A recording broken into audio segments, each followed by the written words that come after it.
Hello everybody, welcome back to TechTube. I hope you all are doing great. So today I am back with another tutorial video of how you can design a logo in a Canva. So to get started, first of all, go ahead and open up your Canva application. Now once you open up your Canva application, you'll be brought up with the homepage of Canva. Now here you can design any logo in Canva. So what you can do is you can design a logo by just adding up your one photo, or you can just use any templates in order to make a logo.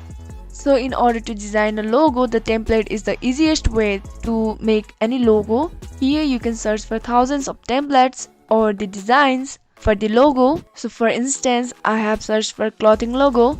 Here you can see a lot of logos right here. Now if you keep on scrolling, you can just select any of the logo of your choice. Now here, as you can see, there is pro return in some of the logo. That means the only person who have subscribed the package for the Canva will be able to use that logo. But here, as you can also see, there is no pro return or the star sign in some of the logos.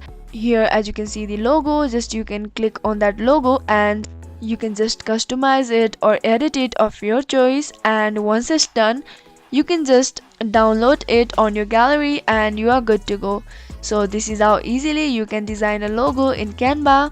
I hope you found the video to be helpful and informative. If yes, go ahead and subscribe to our channel and also press the notification bell for more updates.